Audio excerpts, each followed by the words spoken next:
السلام علیکم ورحمۃ اللہ وبرکاتہ۔ قصص النبیین حصہ اول میں آج ہم پڑھیں گے امام یعقوب علیہ السلام کے سامنے۔ وَجَاءُوا أَبَاهُمْ عِشَاءً يَبْكُونَ، وہ بھائی رات کے وقت اپنے والد کے پاس روتے ہوئے آئے۔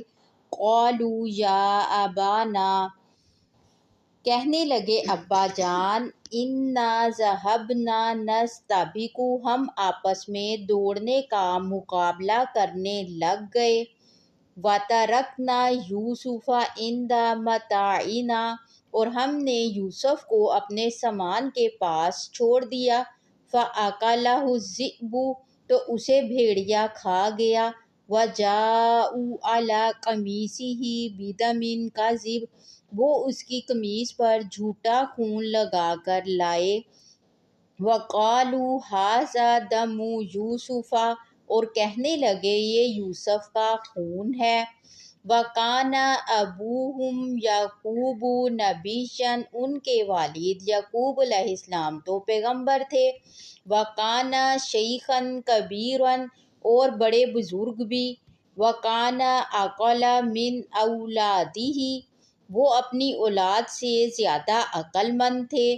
وَكَانَ يَعْقُوبُ يَعْرِفُ، یعقوب علیہ السلام جانتے تھے، أَنَّ الذِّئْبَ إِذَا أَكَلَ إِنسَانًا، کہ جب بھیڑیا کسی انسان کو کھاتا ہے، جَرَحَهُ وَشَقَّ قَمِيصَهُ، تو وہ اسے زخمی کرتا اور اس کی قمیص کو پھاڑ دیتا ہے۔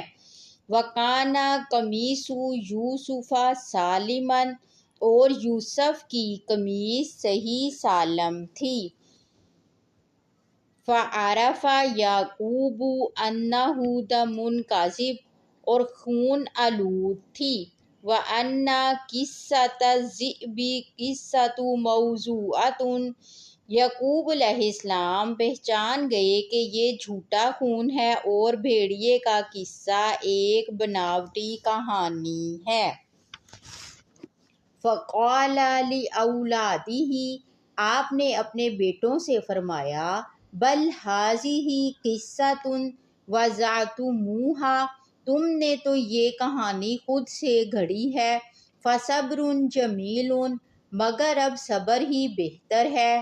وَحَزِنَ يَعْقُوبُ عَلَىٰ يُوسُفَ حُزْنًا شَدِيدًا، یعقوب علیہ السلام یوسف علیہ السلام پر بہت ہی غمزدہ ہوئے۔